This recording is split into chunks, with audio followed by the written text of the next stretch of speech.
The late autumn wind swept across the grounds of Ashbourne Hall with a mournful whisper, stripping the last bronze leaves from ancient oaks that had witnessed generations of weddings far happier than this one. Lady Eleanor Pemberton stood before the gilt mirror, in what was now her dressing chamber, her reflection pale against the heavy ivory silk of her wedding gown, and wondered if a bride had ever felt more alone on what should have been the most joyous day of her life. The seamstresses had outdone themselves with seed pearls and Belgian lace, creating a masterpiece befitting the daughter of one of England's wealthiest merchants.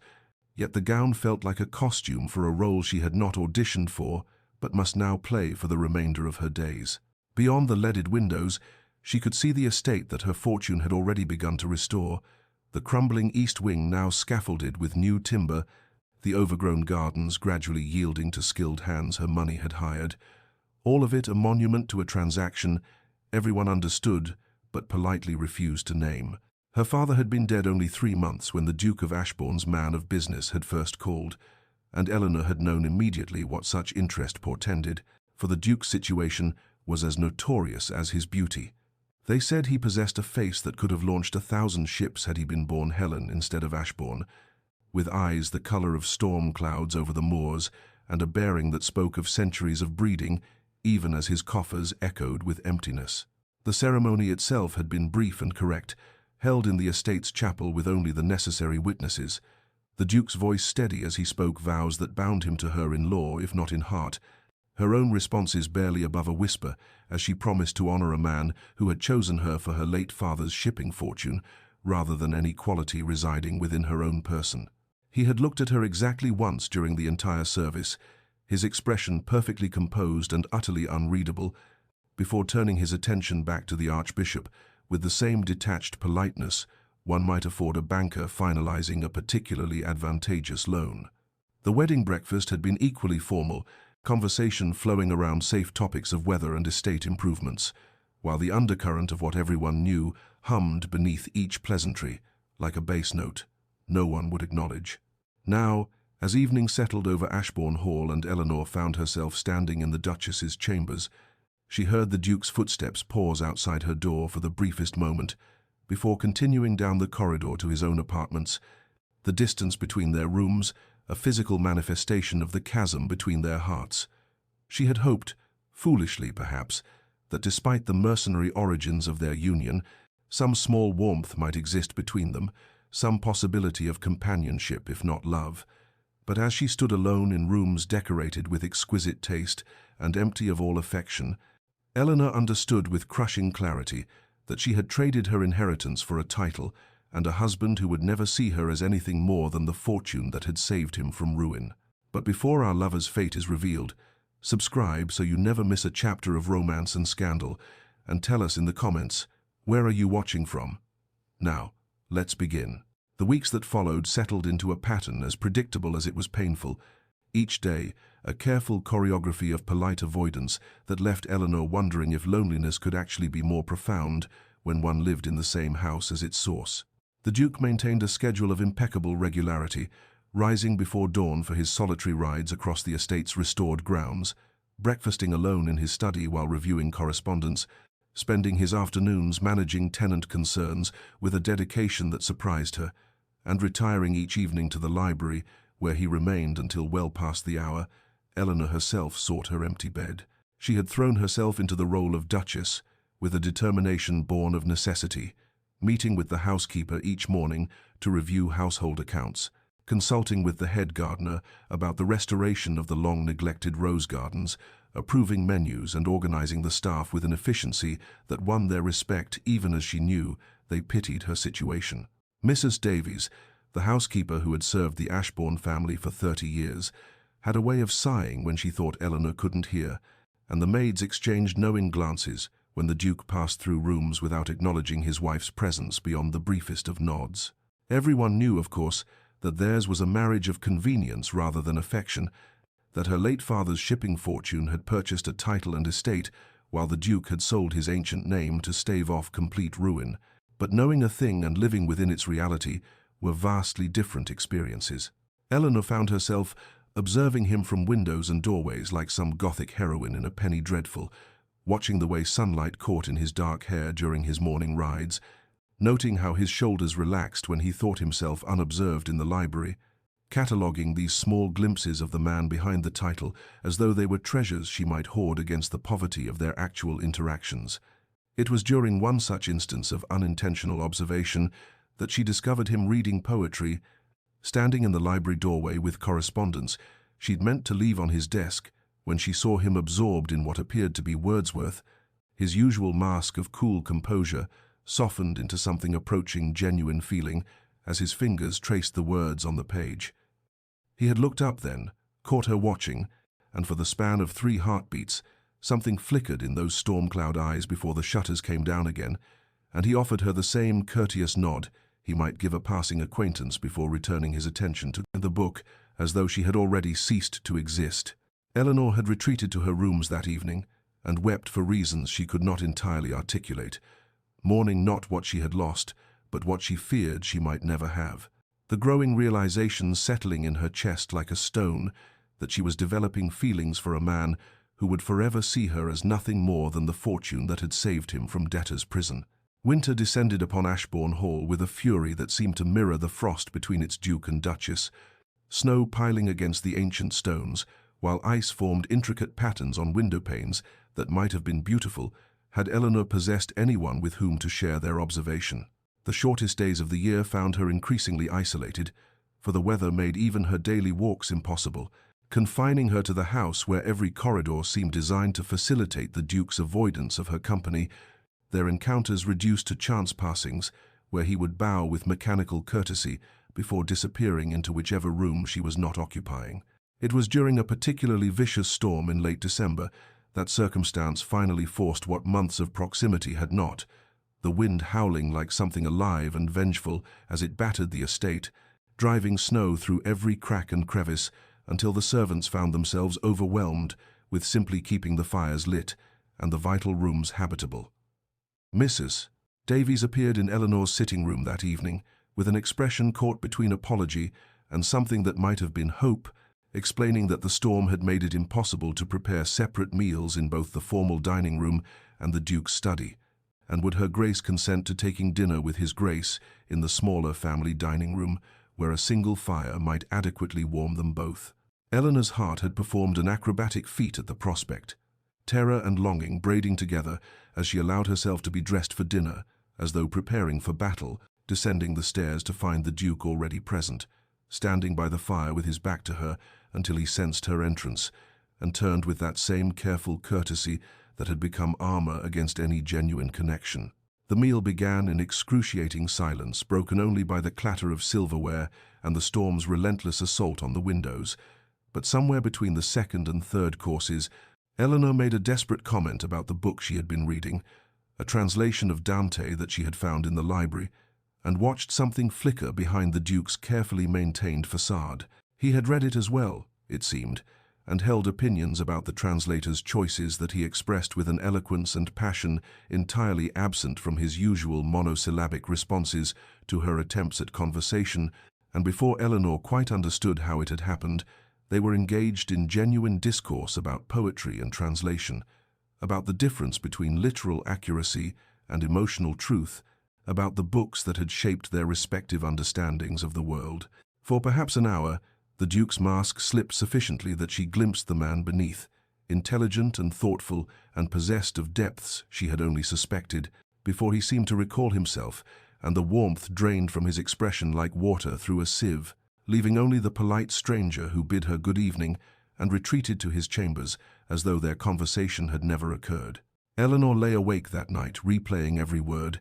every momentary softening of his features, hope kindling in her chest despite her efforts to extinguish it, for she understood she was falling in love with a man who had purchased her fortune and wanted nothing of her heart. In the days that followed, she began a campaign so subtle she barely acknowledged it to herself, leaving books she thought might interest him in the library, volumes on subjects they had discussed or authors he had mentioned, admiring, never with a note or acknowledgement, but simply present where he might find them. And though he never spoke of these offerings, she noticed they moved from where she had placed them, their spines showing the telltale signs of having been opened and read. In these silent exchanges, the closest thing to intimacy their marriage had yet achieved, even as Eleanor's heart broke a little more each day with loving someone who saw her as nothing more than the transaction that had saved his ancestral home from ruin. The Christmas season descended upon London society with its customary glitter and obligation, transforming the city into a stage upon which marriages, both genuine and mercenary, performed their carefully rehearsed productions, and Eleanor found herself thrust into this theatre of artifice, with a dread that sat like lead in her stomach as she prepared for the Marchioness of Pemberton's annual ball, the first major social event she and the Duke would attend as a married couple. The Duke had appeared at her dressing-room door that evening, looking devastatingly handsome in his formal attire, offering his arm with that same careful courtesy that had become the hallmark of their interaction, and together they had descended to the waiting carriage, like actors taking their positions for a performance neither had rehearsed. The silence between them during the journey broken only by the clatter of wheels on cobblestones and the distant sound of bells, celebrating a season of joy that felt bitterly ironic given the emptiness of their union. At the ball, however, everything transformed with a precision that would have been impressive had it not been so painful, for the Duke became suddenly attentive in ways that made Eleanor's breath catch, even as her mind catalogued each gesture as performance rather than genuine affection. In his hand at the small of her back as they greeted their hostess, the way he leaned close to murmur observations about the other guests, the solicitude with which he ensured her glass was never empty and her dance card appropriately filled, all of it precisely calibrated to present the image of a devoted husband while his eyes remained as distant as winter stars. She had excused herself to the ladies' retiring room near midnight, desperate for a moment away from the exquisite torture of his proximity, and it was there, separated from the ballroom by only a velvet curtain and poor acoustics, that she overheard Lady Hartsworth and her circle discussing the Ashbourne marriage with the gleeful cruelty that passed for entertainment among certain members of the ton, their voices carrying clearly as they dissected how the Duke had sold himself to trade, how Eleanor must know she had purchased a title rather than earned a husband's devotion, how pathetic it was to watch her try to pretend otherwise when everyone knew the truth of their arrangement. Eleanor had frozen with her hand on the curtain, humiliation burning through her like fever, but before she could gather herself to flee, another voice cut through the gossip with the precision of a blade, the Duke's tone carrying an edge she had never heard, as he demolished Lady Hartsworth's character with such surgical accuracy that the woman's protests died unspoken, his defense of Eleanor's honor and character delivered with a cold fury that left no doubt he would tolerate no disrespect toward his Duchess, regardless of the circumstances of their marriage. When Eleanor finally emerged, shaken and confused, she found him across the ballroom, and their eyes met in a moment that seemed to stop time itself, his expression unreadable, but something burning in those grey depths that made her heart perform acrobatics against her ribs before he looked away, and the mask descended once more. They returned to Ashbourne Hall in silence that night, the carriage journey an exercise in sustained tension, but when he handed her down and bid her good night, his fingers lingered against hers for perhaps 3 seconds longer than strictly necessary, and Eleanor lay awake until dawn, trying to reconcile the man who defended her honor with such passion, with the husband who could barely bring himself to share a room with her, understanding only that something fundamental had shifted between them, even if she could not yet name what transformation had begun. Spring arrived at Ashbourne Hall with a tentative warmth that seemed to promise renewal,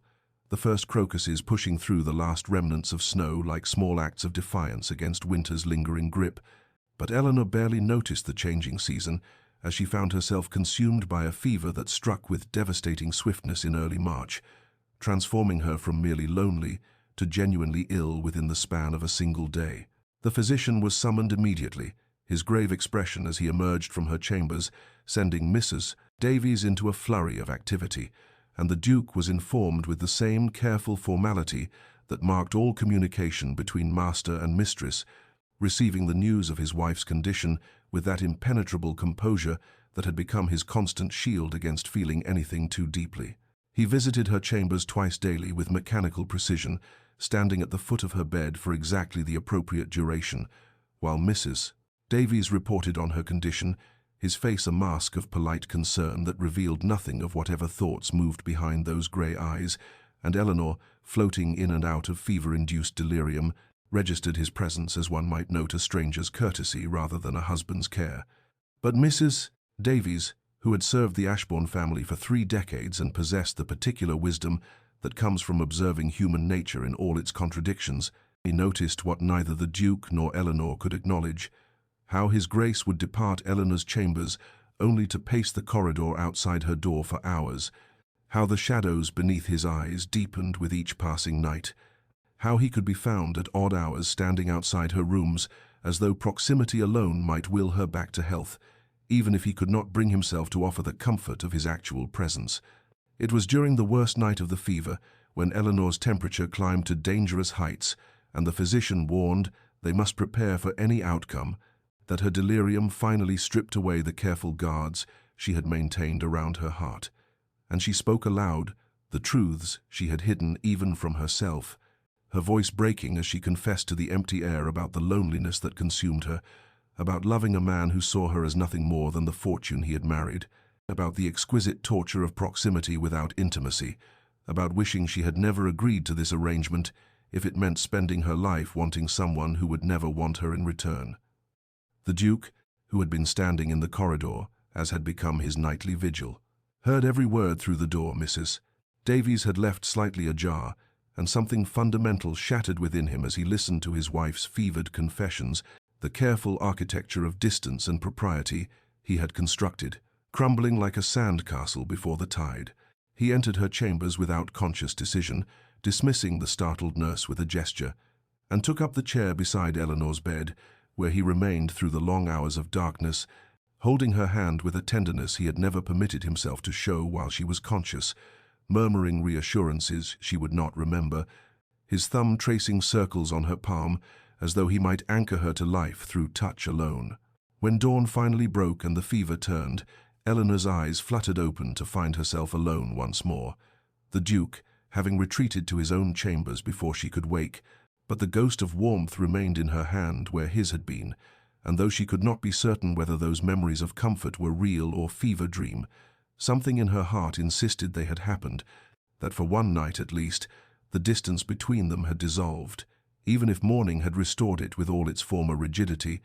leaving Eleanor to wonder whether the warmth of his hand holding hers had been real or merely the kindest lie her fevered mind could construct to ease the pain of loving someone who would never love her back. The Duke of Ashbourne stood at the window of his study in the grey hours before dawn, watching the gardens where Eleanor would soon walk among the spring flowers she had planted with such care, and the self-loathing that had become his constant companion settled over him like a shroud, as he contemplated the wreckage he had made of both their lives through his mercenary choices and subsequent cowardice. He had married her for money, there was no escaping that fundamental truth, had stood at the altar and spoken vows he had no right to make, while calculating how her fortune would restore his estate and save his family's legacy. And though he had told himself at the time that such arrangements were common among their class, that she understood the transaction as clearly as he did,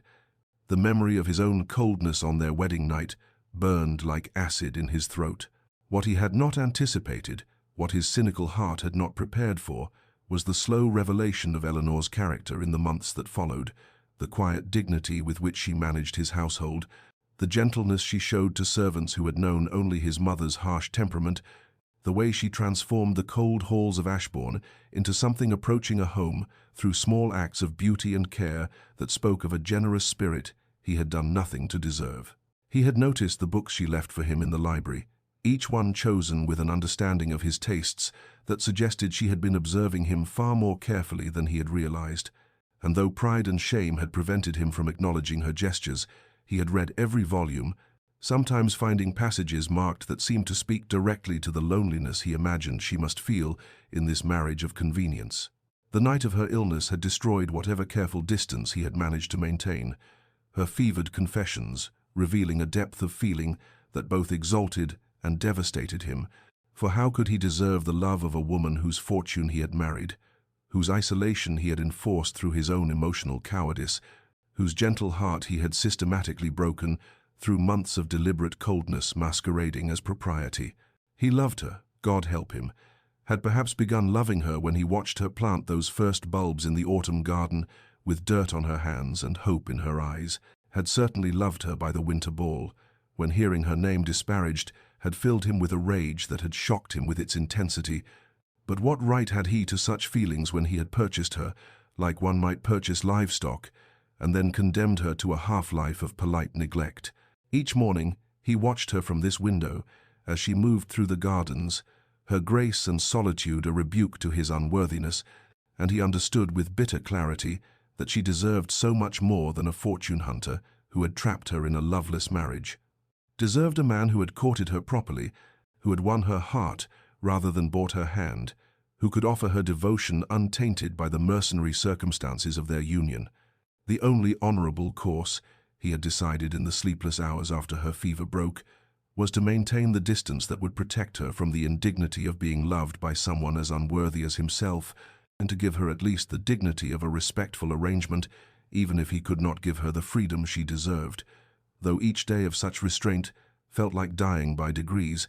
a slow suffocation of every tender impulse that rose in him when she entered a room or smiled at something in her correspondence, or hummed softly while arranging flowers in the hall. The weeks that followed Eleanor's recovery settled into a rhythm of such exquisite torment that both the Duke and his wife moved through Ashbourne Hall like ghosts haunting the same beautiful prison, each acutely aware of the other's presence, yet separated by walls of pride and pain that seemed to grow higher with each passing day. Eleanor threw herself into the care of the estate with an almost desperate energy, spending long hours in the gardens she had designed, her hands deep in the soil as she planted roses and lavender and all manner of growing things, as though she might cultivate in the earth the love that withered between her and her husband. And the servants who watched her work with worried eyes whispered among themselves that the Duchess was pouring her heart into the land because she had nowhere else to give it. The Duke, for his part, buried himself in the practical management of the estate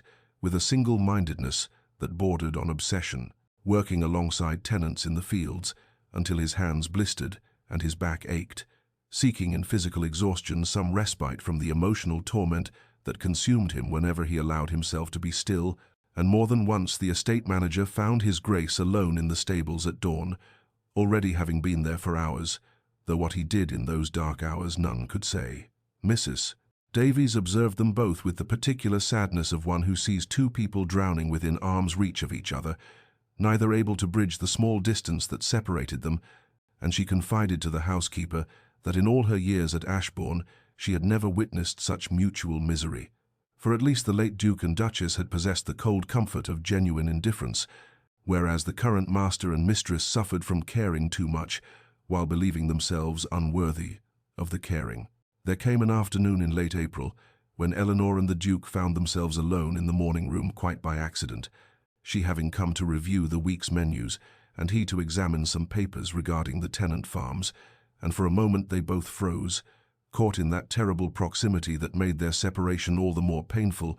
the spring sunlight streaming through the windows and illuminating the careful distance they maintained, even as their eyes met with an intensity that spoke of everything they refused to say aloud. The Duke opened his mouth as though he might finally speak the truth that burned in his chest,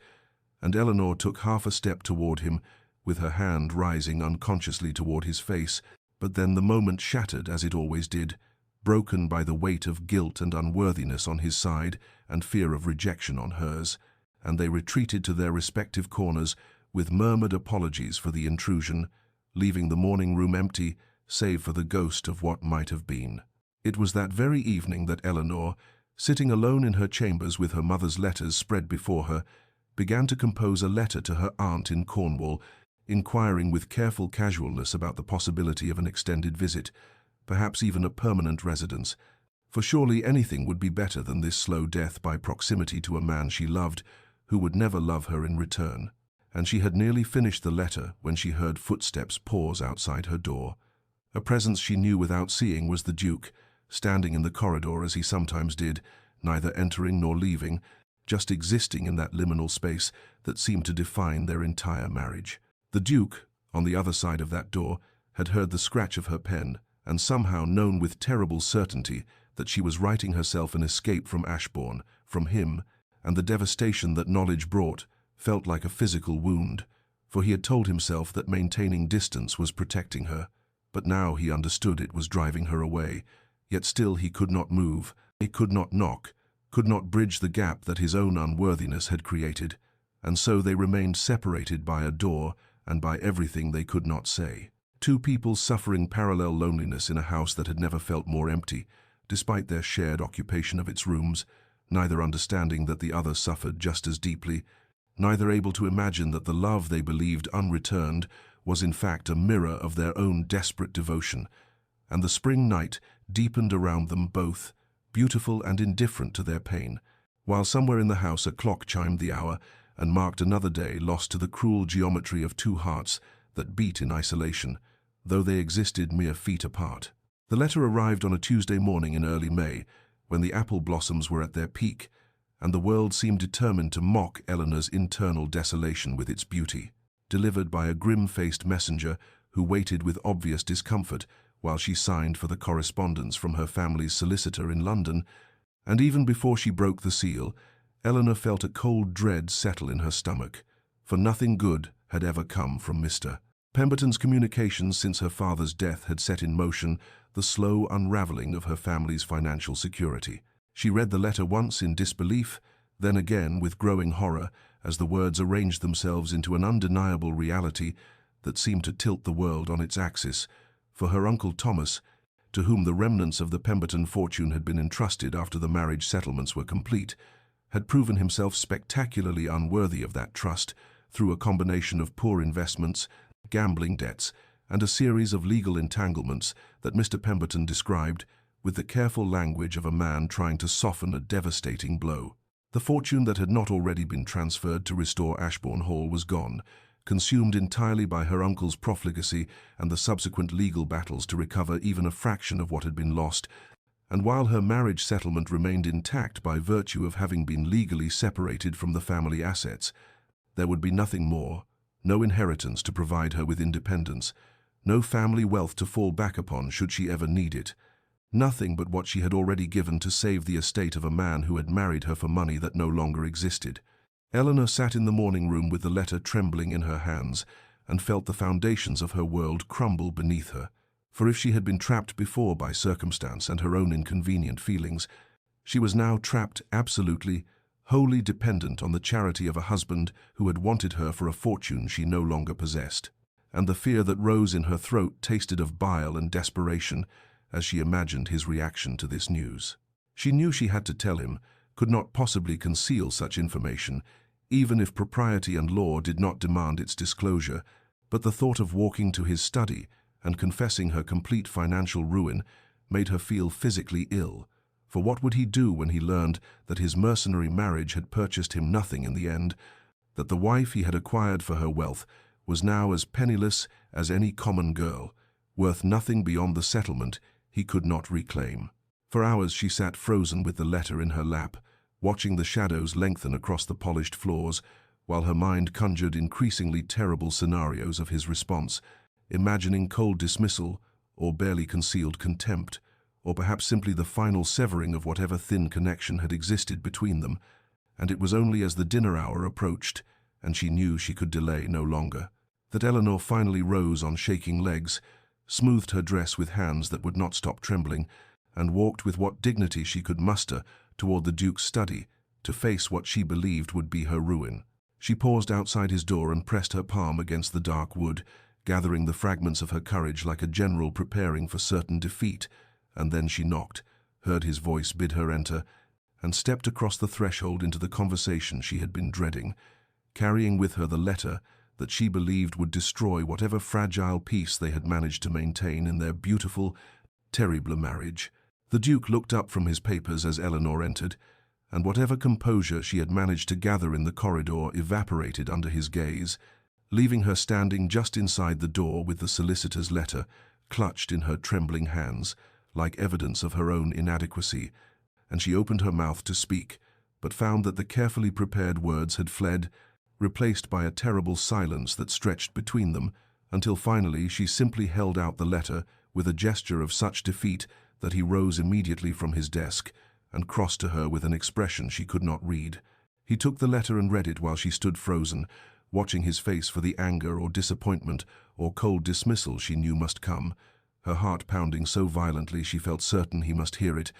and when he finally looked up from the page, his expression was so utterly unexpected that for a moment she could not comprehend it.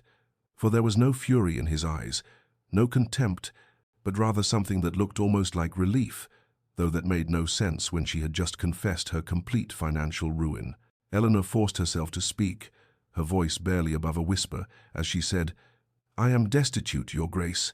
Beyond what the marriage settlement provides, there is nothing left of my family's fortune. My uncle has destroyed it all, and I thought you should know that the wife you married for her wealth is now worth precisely nothing." And she hated the way her voice broke on the final word, hated showing such vulnerability when she had promised herself she would face this with dignity. The Duke set the letter aside with a careful deliberation that seemed at odds with the intensity in his eyes, and when he spoke, his voice carried a roughness she had never heard before as he said, "Worth nothing? Eleanor, you believe your worth is measured in pounds and property," and she flinched at the question, uncertain whether it was rhetorical or whether he expected an answer, her confusion deepening when he continued, "I have spent these months believing you tolerated my presence only because this marriage provided you security, that you remained at Ashbourne out of duty or necessity, rather than any genuine desire to be here, and now you tell me the money is gone, and I find myself grateful, relieved beyond measure, because now at least I know that if you stay, it cannot be for the estate or the title or anything beyond." But he trailed off, seeming to catch himself before revealing too much, and Eleanor stared at him in complete bewilderment, unable to reconcile his words with her expectations. He turned away from her, walking to the window with his hands clasped behind his back. In that particular posture, she had come to recognize as him wrestling with difficult emotions, and after a long moment he asked without looking at her, "Do you wish to leave, Eleanor? Now that the financial bonds are broken, do you wish to seek an annulment, to be free of this marriage that brought you nothing but isolation and loneliness?" And the question struck her with the force of a physical blow, for she had expected him to cast her out, not to offer her the choice, and she found herself unable to answer because the truth was too dangerous to speak aloud. The silence that followed was charged with everything they could not say.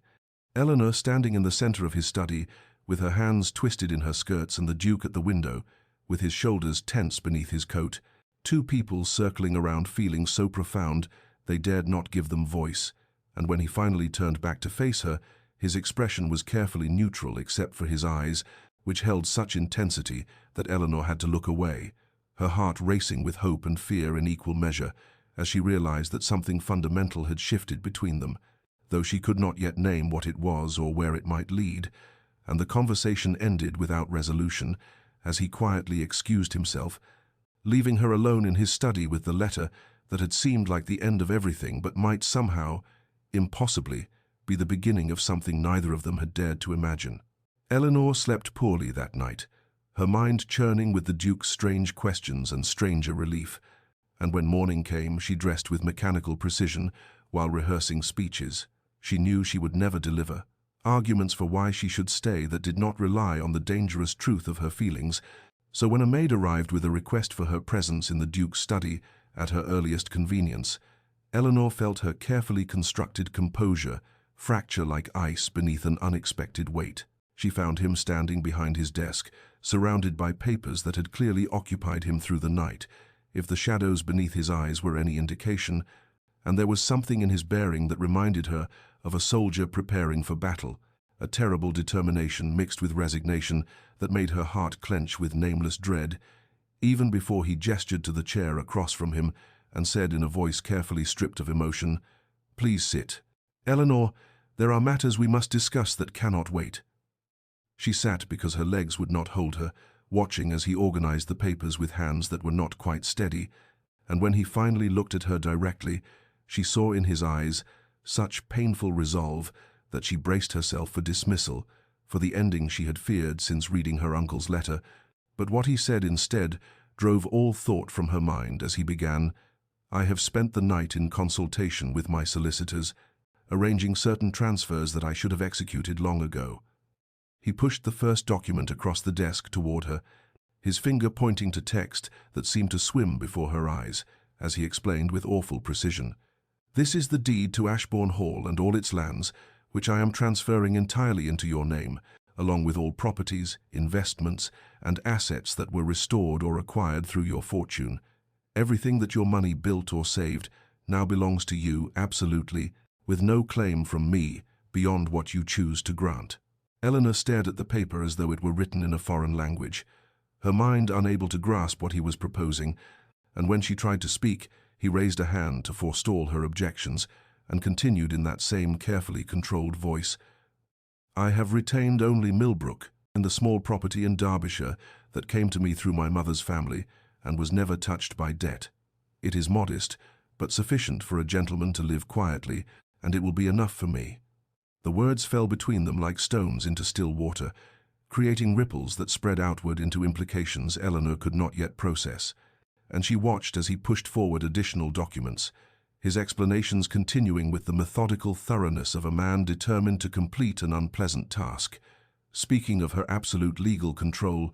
her freedom to manage or sell as she wished, her right to remain at Ashbourne without him or to dismiss him from her property entirely. When he finally paused, meeting her eyes with an expression that was equal parts anguish and determination, he said softly, "You deserve choice, Eleanor. You deserve freedom to build the life you want without being trapped by a marriage you never truly chose. And so I am giving you everything: the estate, your independence, the ability to divorce me if you wish, and keep all that should rightfully be yours, since it was your fortune that created it." She opened her mouth, but no sound emerged. Her entire being focused on the man across from her who was offering her everything she should want: freedom and security and independence, while asking for nothing in return except perhaps her absence. And in that moment, Eleanor understood with crystalline clarity that this grand gesture was not born of obligation or guilt alone, but of something far more profound and painful, a kind of love that believed itself so unworthy it would destroy its own happiness to provide her with choice.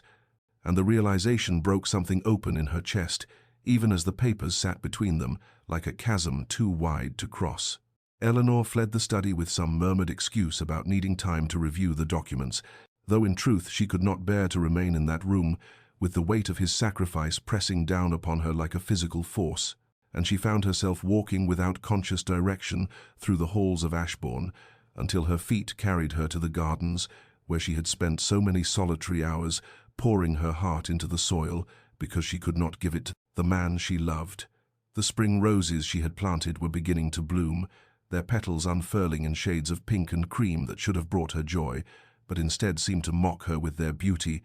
and she sank onto the stone bench beneath the trellis she had commissioned last summer, her mind reeling with the impossible generosity of what he had offered and the devastating implications beneath it. He had given her everything, every brick and beam of Ashbourne, every acre of land, every penny of income. He had stripped himself of all security and comfort to provide her with choice, and the magnitude of that gesture should have filled her with gratitude, except that she understood with terrible clarity what it truly meant, that he believed himself so unworthy of her that he would rather live in exile at a modest property in Derbyshire than continue to inflict his presence upon her. Eleanor pressed her hands to her face as the full truth of the situation crashed over her like a wave, for she had spent these months believing he saw her as nothing more than a convenient source of funds, while he had apparently spent the same months believing she tolerated him only out of duty or necessity, and they had both been wrong, so profoundly wrong that they had constructed an entire architecture of misery upon false foundations. She wanted to laugh at the absurdity of it, except that tears were streaming down her face instead. Tears for all the wasted time, all the lonely nights, all the moments when they might have reached for each other, but instead retreated into their separate sorrows. And she thought of his hand holding hers through her illness, that single memory she had treasured like a talisman against despair, and wondered if he had any idea how that simple touch had sustained her through the months that followed. The documents he had presented her sat in his study waiting for her decision, offering her freedom and security and independence, everything a rational woman should want. But Eleanor found as she sat among her roses that she did not want any of those things, or rather she wanted them only if they came with him. For what good was owning Ashbourne if he was not there to walk its halls beside her? What joy could there be in freedom if it meant freedom from his presence?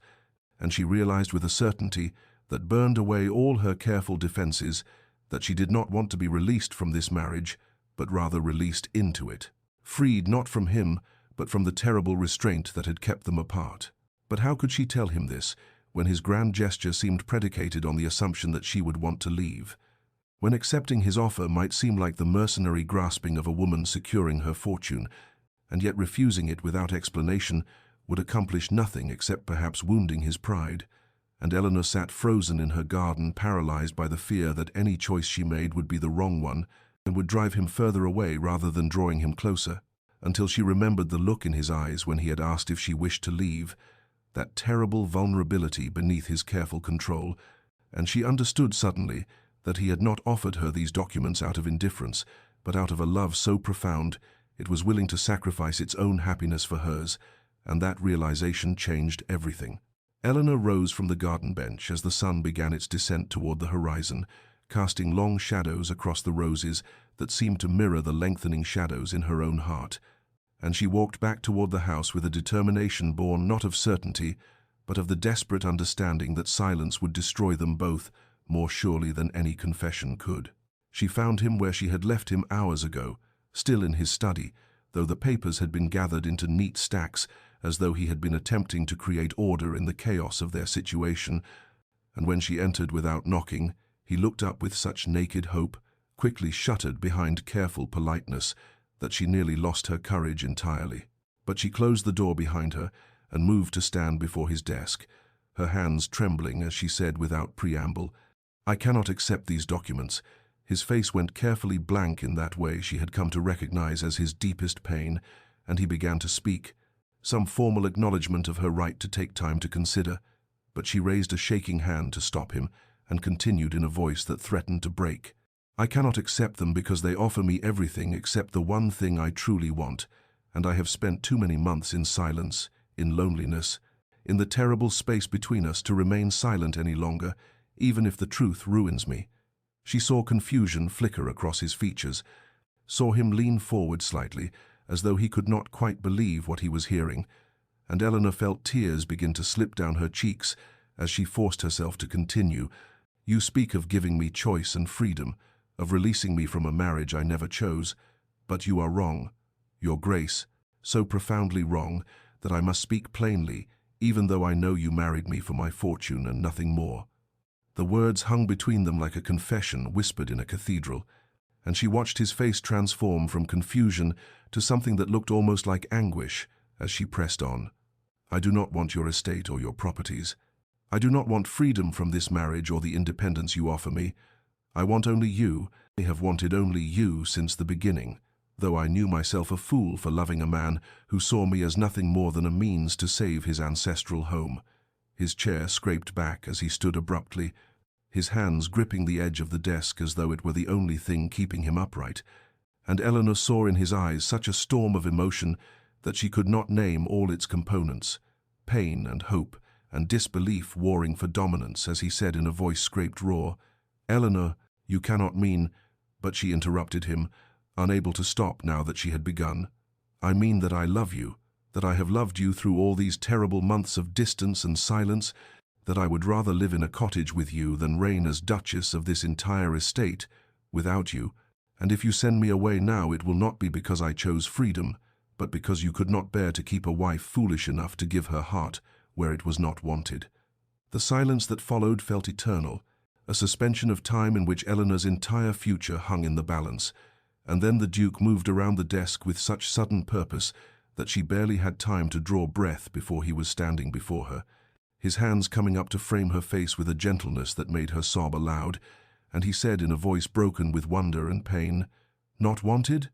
Oh, my darling Eleanor, not wanted when I have loved you so desperately that I would give up everything I possess for your happiness, when I have spent months in torment believing myself unworthy of you, when the thought of you leaving nearly destroyed me." His thumbs brushed away her tears as his own eyes shone with moisture, and Eleanor felt something fundamental shift in the universe as he continued, "I married you for your fortune. Yes, that is the shameful truth I have carried like a stone upon my chest, but I would give it all back and more, would live in poverty if only you might look at me with love rather than duty, and I thought, by offering you freedom, I was giving you what you deserved, when all I truly wanted was to beg you to stay." The confession broke the last barrier between them, and Eleanor reached up to cover his hands with her own, their faces inches apart, both trembling with the enormity of what they had nearly lost and what they might yet gain.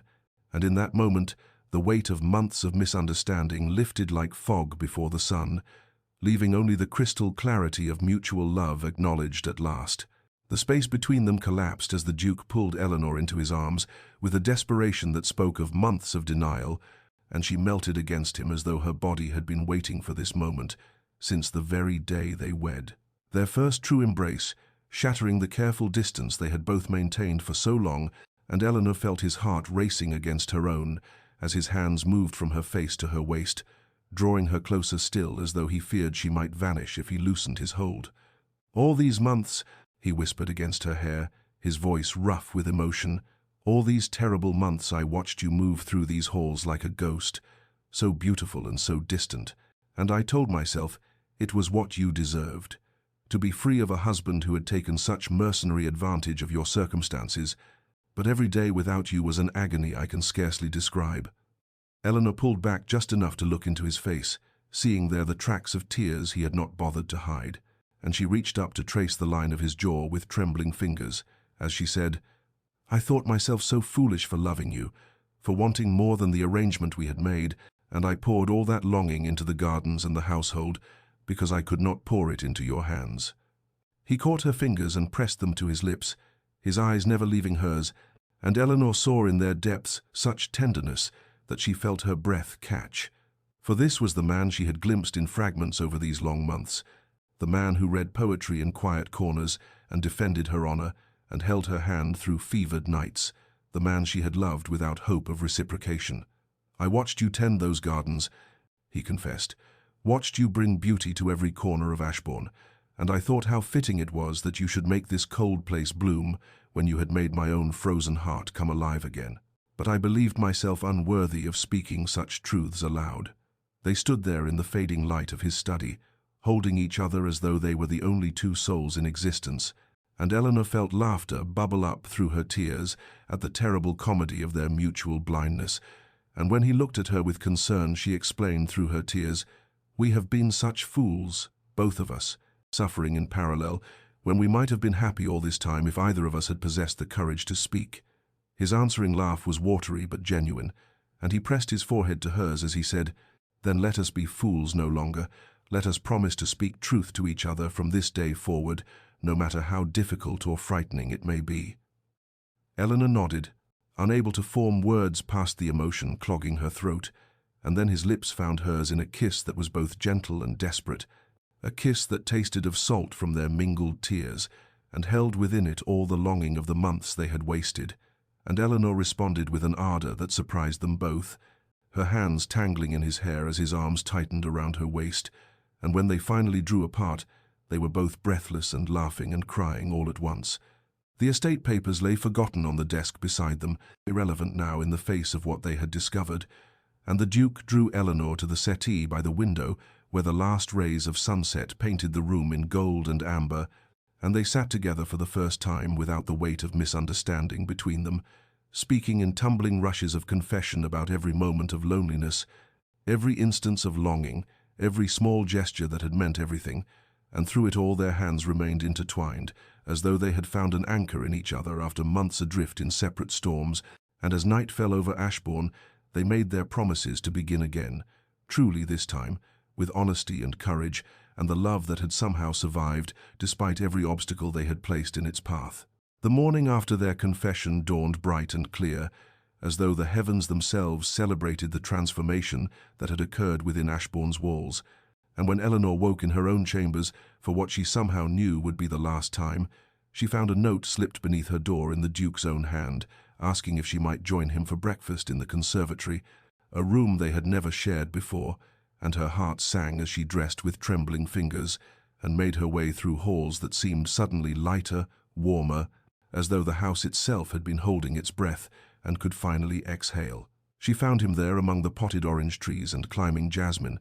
a table laid for two in the gentle morning light, and when he saw her, his face transformed with such open joy that she had to press her hand to her chest at the beauty of it, for this was the man behind all the careful masks, and the man she had glimpsed in fragments but could now see whole and unguarded, and he crossed to her immediately and took her hands in his and kissed them with a reverence that made her blush, as he said, "I wanted our first morning to be different, to be a true beginning." They sat together and talked as they had never talked before, not the careful exchanges of polite strangers, but the intimate conversation of two souls discovering each other without barriers. And Eleanor learned that he wrote poetry in the early mornings, that he had dreams of improving the tenant cottages and establishing a school on the estate, that his mother had died when he was young, and he had grown up in the cold formality of his father's house and vowed never to replicate such emotional distance in his own family, a vow he had broken in their marriage through fear and shame. And as he spoke, Eleanor saw the depths she had always sensed were there, the complexity and tenderness that had been hidden beneath propriety's armor. She, in turn, shared her own dreams for the estate, her vision of gardens that would be open to the village on summer days, her love of music that she had suppressed in the silence of their distant marriage, her fear that she would never be more than her fortune to anyone, and he listened with such attention that she felt truly seen for perhaps the first time in her life. And when she paused, he reached across the table to take her hand and said with quiet intensity, "You are everything, Eleanor. Everything I never dared hope for, and everything I do not deserve, and I will spend every day of our lives ensuring you know your worth has nothing to do with wealth and everything to do with who you are." The hours passed like minutes as they talked, and when Mrs. Henderson came to check on them, she found them still there in the afternoon light, their breakfast long cold but their hands still joined across the table, and the housekeeper withdrew with tears in her eyes and spread word through the household that the master and mistress had finally found their way to each other, and the staff moved through their duties with lighter hearts, for they had all suffered watching the quiet tragedy of their lonely marriage. That evening Eleanor did not return to her separate chambers, but instead walked with the Duke through the halls to the master's suite, her hand in his, her heart racing with anticipation and nervousness and joy all mingled together. And when he closed the door behind them and drew her into his arms, she felt the last walls between them crumble into dust, and they discovered each other with a tenderness that spoke of love rather than duty, of choice rather than obligation, and Eleanor learned that physical intimacy could be an extension of emotional connection rather than a separate transaction, and in the darkness broken only by firelight, they whispered confessions and promises and plans for the future they would build together. And when she finally fell asleep in his arms, she felt for the first time since her wedding day that she had truly come home. The days following their reunion were suffused with a joy that transformed Ashbourne from its foundation to its rooftops. Yet, as the initial euphoria settled into something deeper and more sustainable, Eleanor and the Duke found themselves confronting the uncomfortable reality of how their marriage had begun. And one evening, as they sat together in the library, the fire crackling softly between them, Eleanor raised the subject that had been weighing on her heart, saying quietly, "We must speak of it, you know, of how we came to be married, for I fear if we do not address this honestly, it will always stand between us like a shadow." The Duke's expression grew troubled, and he set down the book he had been reading to turn his full attention to her, his eyes dark with the guilt that she had come to recognize would not be easily dismissed, and he said, "I married you for your fortune, Eleanor, a truth so mercenary and shameful that I can scarcely bear to speak it aloud, and though I have come to love you beyond all reason, I cannot change the fact that I entered our union with the basest of motivations." Eleanor reached for his hand, holding it between both of hers as she chose her words carefully, for she understood that this guilt was a burden he had carried far too long, and she said, "You married me for my fortune, this is true, but I married you knowing this, and I made that choice with open eyes, and while the months of distance between us were painful, I do not regret the decision that brought me to Ashbourne, that brought me to you." They talked long into the night, examining the foundations of their marriage with the honesty they had promised each other, and the Duke confessed how the shame had poisoned his every interaction with her, how he had believed himself unworthy of her regard, and had therefore denied himself the very thing he wanted most, and Eleanor in turn revealed how she had told herself that loving him was foolish, but had been unable to stop her heart from hoping. And as they spoke, she saw a new possibility emerging from their shared pain, a way to transform what had been wounded into something purposeful and healing. "What if," she said slowly, the idea taking shape even as she voiced it, "what if we used our experience to help others who find themselves in similar circumstances, young couples forced into arrangements by necessity who might benefit from knowing that such beginnings need not determine the ending?" The Duke looked at her with dawning understanding, his expression shifting from melancholy to something approaching hope, and he said, "You mean to open Ashbourne to others like us, to offer guidance and perhaps a different model than the cold distance we initially chose?" Eleanor nodded, her excitement building as the vision clarified, and she described how they might invite young couples to stay at the estate, to see how partnership and respect could coexist even within arranged marriages, to learn from their mistakes and their eventual triumph. And as she spoke, the Duke's face transformed with purpose, for here was a way to redeem the shame he carried, to ensure that others did not suffer as they had suffered. In the weeks that followed, they began to quietly extend invitations to couples they knew or heard of, who had entered into marriages of convenience, offering the hospitality of Ashbourne and the wisdom born of their own journey, and the estate that had once echoed with loneliness became a haven for those seeking to build genuine connection within the structures of duty and obligation. And Eleanor found that in helping others navigate the treacherous waters they had survived, her own wounds continued to heal. And the Duke discovered that in speaking honestly about his failures and his redemption,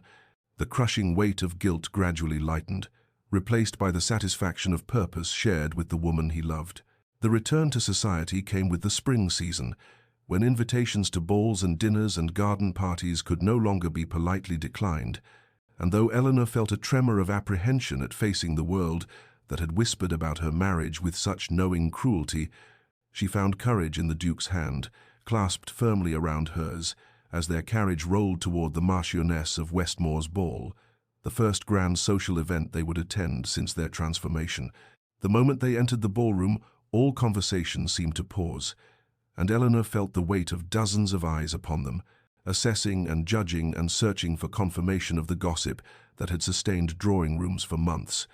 But the Duke did not release her hand, and when he looked down at her, his expression held such open tenderness that she saw several matrons lean together in startled whispers. For this was not the cold formality that society had expected from the Duke of Ashbourne and his purchased bride. He led her onto the dance floor with a pride that needed no words, his arm around her waist possessive and protective,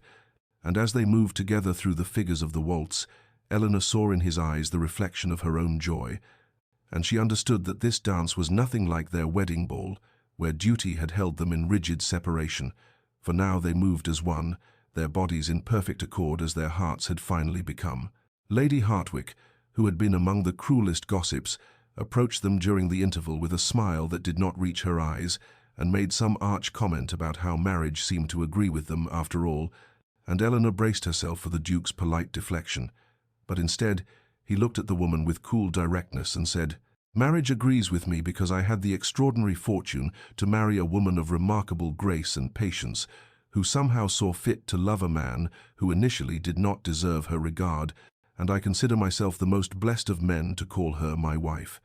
And the sincerity in his voice silenced Lady Hartwick completely and sent ripples of astonishment through those near enough to overhear. Throughout the evening he remained at Eleanor's side, his attention never wavering, his affection visible in every glance and touch, and she felt herself blooming under the warmth of his open devotion, her confidence growing as she realized that she need no longer hide her love or pretend to indifference, for he had claimed her publicly as thoroughly as he had claimed her privately in the intimacy of their chambers. Later they stood together near the garden doors, taking a moment of quiet amid the social whirl, and Eleanor overheard two young gentlemen discussing arranged marriages, one saying with cynical bitterness that such unions could never lead to genuine feeling. And before Eleanor could respond, the Duke turned to them and said with quiet conviction, "You are mistaken, for I entered my marriage with the worst of intentions, and found in my wife a depth of love I never imagined possible. And while I cannot recommend beginning as I did, I can attest that how a marriage begins need not determine how it continues, if both parties have the courage to be honest and the grace to forgive." And the young men listened with expressions of startled respect, and Eleanor's heart swelled with love for this man who could speak so openly of his own failures in service of a larger truth. As their carriage carried them home through the moonlit countryside, the Duke drew her close against his side and murmured against her hair, "Did you see how they looked at us? How they could not reconcile the gossip they had cherished with the reality before their eyes?" And Eleanor smiled and replied, "Let them wonder. Let them see that we have found something they cannot diminish with their whispers." And they rode the rest of the way in contented silence, secure in the knowledge that society's opinion mattered far less than the truth they had built together. And when they reached Ashbourne and walked together up the stairs to their shared chambers, Eleanor reflected that the transformation visible to the world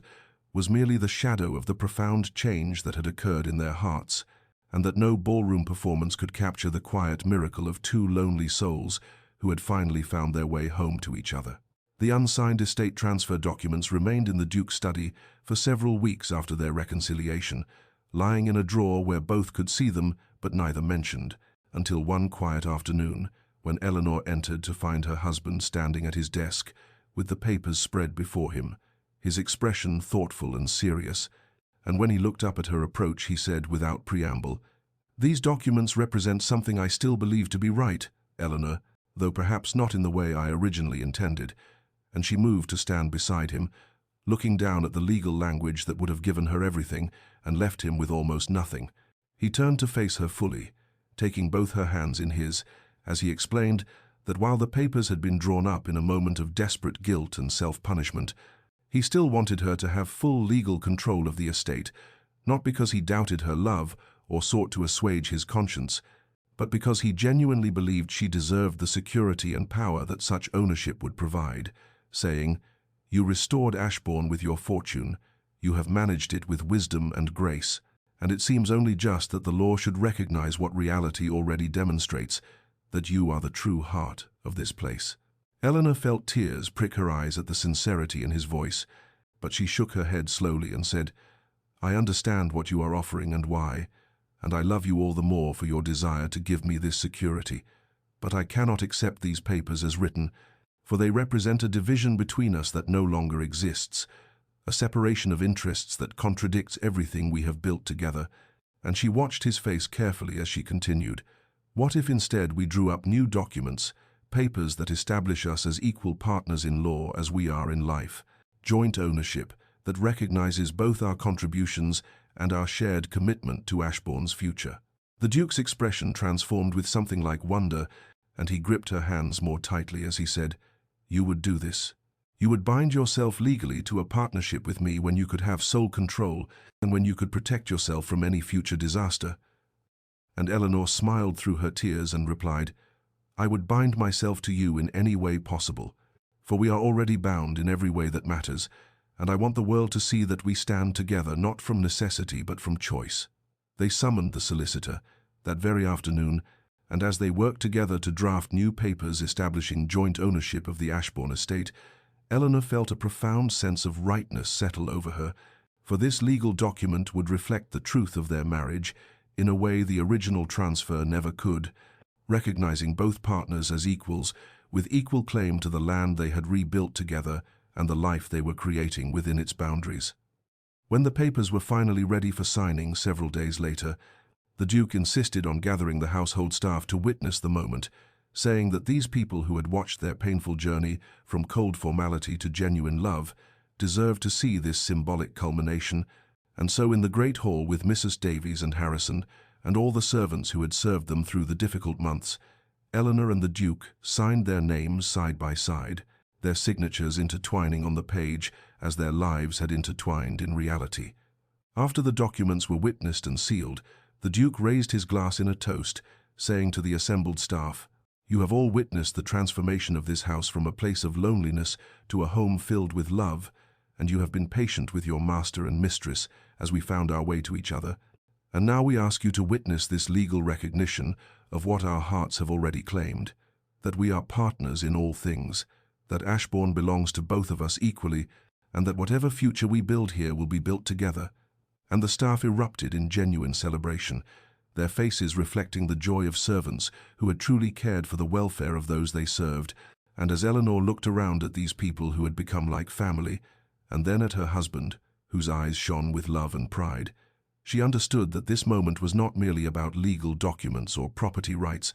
but about the public declaration of a private truth, the acknowledgement before witnesses that two people who had begun in darkness had found their way to light, and that they would face whatever came next, not as master and dependent, or even as duke and duchess,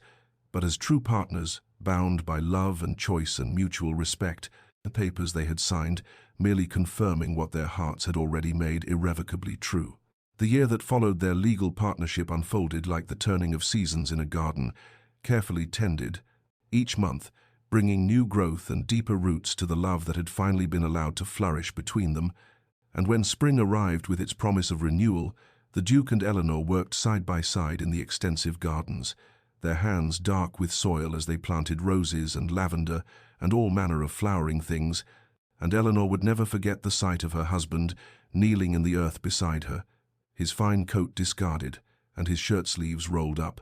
Laughing as he confessed he had never touched garden soil before in his life, but found unexpected peace in the work, and she taught him how to judge the depth of planting and the spacing of bulbs, and they created together a riot of color that would bloom through the coming months as testimony to their partnership. Summer brought the first of what would become an annual tradition, when they opened Ashbourne's doors to three young couples trapped in arranged marriages, much like their own had been,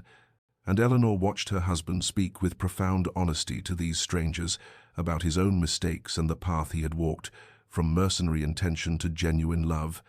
and she saw how his words gave hope to women who had believed themselves nothing more than commodities, and to men who had thought themselves condemned to lives of comfortable emptiness. And together she and the Duke created an atmosphere where honesty could flourish, and where couples could begin to see each other as potential partners rather than merely contractual obligations. And by summer's end, two of the three couples departed with visible transformations in how they looked at each other, and Eleanor felt her heart swell with gratitude that their pain had been transmuted into something that could ease the suffering of others. Autumn arrived with golden light and cooling air, and on the anniversary of their wedding day the Duke led Eleanor to the small chapel on the estate grounds where they had spoken their original vows in cold formality, and there, in the presence of only Mrs. Davies and Harrison as witnesses, they spoke new vows to each other, promises made not from duty or desperation, but from the deep certainty of tested love, and Eleanor's voice trembled as she pledged herself to this man who had given her everything when she had nothing, and the Duke's eyes shone with tears as he promised to spend every remaining day of his life proving himself worthy of the grace she had shown him. And when they kissed in that quiet chapel, Eleanor tasted salt from both their tears and knew that these vows held a sacredness their first wedding had entirely lacked. Winter brought the deepest gift of all when Eleanor discovered she was with child, and she remembered the moment of telling her husband how he had gone very still and then gathered her into his arms with such tender reverence, his hand coming to rest gently on her still flat belly as he whispered that he had never imagined he would be given such a blessing, that he had thought his mistakes would cost him any chance at a true family. And Eleanor held him close and assured him that their child would be born into love, not obligation, into a home filled with warmth rather than cold formality. And as snow fell softly outside their windows, and they sat together before the fire in their shared chambers, Eleanor reflected that the passage of these seasons had transformed not just their relationship, but their very understanding of what marriage could be, and she knew with quiet certainty that every future season would only deepen the extraordinary gift they had discovered in each other. This love that had grown from the most barren soil into something beautiful and lasting, and entirely their own. 5 years had passed since that transformative winter, when Eleanor and the Duke had finally spoken the truth that set them both free, and Ashbourne had become something neither of them could have imagined in those early days of cold formality and painful distance, transformed from a grand but empty estate into a home that radiated warmth and life, and the kind of happiness that comes only from love that has been tested and proven true. The gardens Eleanor had planted in that first spring of their genuine partnership had matured into breathtaking beauty, roses climbing the south wall in profusion and lavender lining the walking paths with purple abundance, and it was in these gardens that their two children spent their days under the watchful eye of their devoted nurse. Little Thomas, who had just turned 4, racing between the flower beds with his wooden sword, while his sister, Catherine, not yet 2, toddled after him with determined steps and delighted laughter. The Duke stood at the library window watching his children play, and Eleanor knew without asking that he was thinking about how close they had come to missing all of this,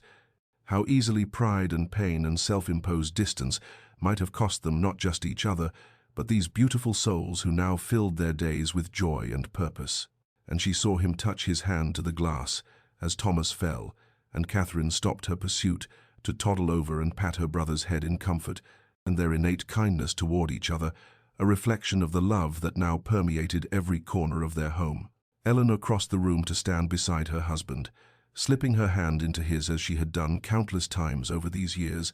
and he turned to her with that look that still made her heart quicken, the expression of a man who cannot quite believe his good fortune and who treasures every moment with an intensity born of having almost lost everything that matters. They had framed the original estate transfer documents and hung them in the Duke's study, not as a reminder of pain but as a testament to the moment when love had proven stronger than pride, when her husband had been willing to give her everything because he loved her enough to let her go. And sometimes when Eleanor passed that frame, she would stop and remember her own trembling refusal, her confession that she wanted him more than security or freedom or anything the world might offer, and she would marvel at the courage it had taken for both of them to speak truth after so many months of silence. The legacy of their transformation extended far beyond their own happiness, for Ashbourne had become known throughout the county as a place where struggling couples could find guidance and hope,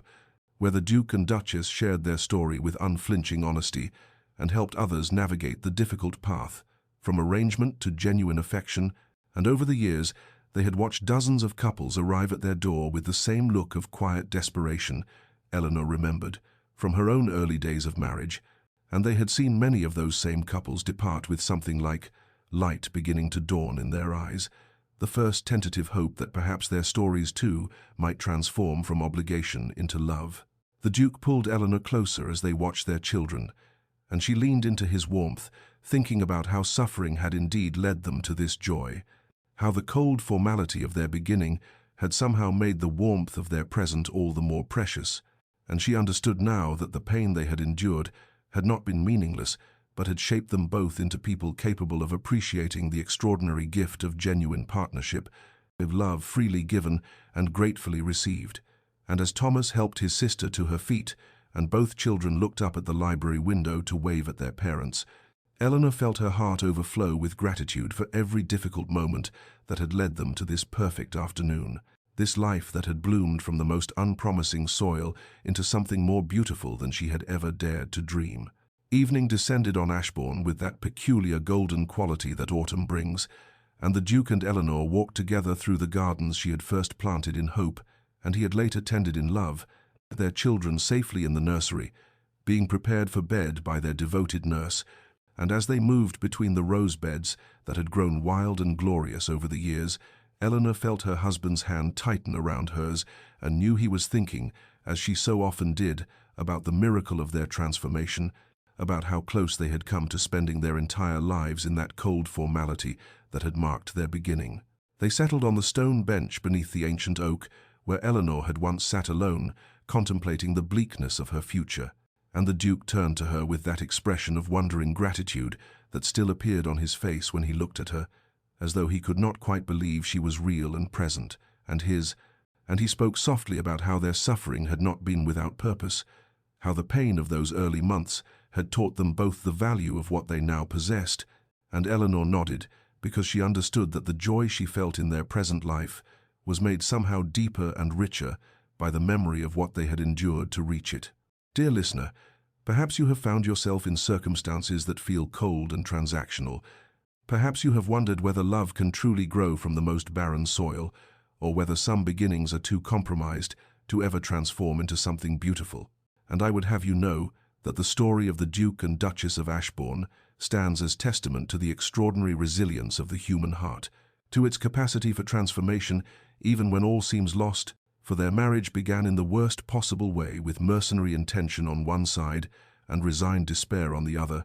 yet through patience and vulnerability and the courage to speak truth, even when that truth felt impossibly frightening, they discovered that love is not diminished by difficult origins, but can in fact be strengthened by them, made more precious by the very obstacles that might have destroyed it. The lesson of their story is not that wealth or title or security matters less than we think,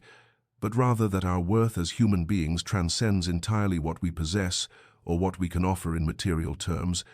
that the Duke learned to value Eleanor, not despite losing her fortune, but because losing it freed him to see her truly, and Eleanor learned that she was worthy of love not because of what she brought to the marriage, but simply because of who she was. And this understanding transformed them both into people capable of genuine partnership, of love that asks nothing and gives everything, of devotion that grows deeper with each passing season. So if you find yourself trapped in circumstances that feel immutable, if you believe that your beginning has determined your ending, or that the mistakes of the past have foreclosed the possibility of future joy, take heart from their example and know that transformation is always possible for those brave enough to be vulnerable, patient enough to allow love to grow in its own time, and honest enough to speak the truth that lives in their hearts. And may you find in your own life the courage to choose love over pride, connection over isolation, and hope over despair. And may you rest tonight knowing that the worst beginnings can indeed lead to the most beautiful endings, that suffering can be transmuted into joy,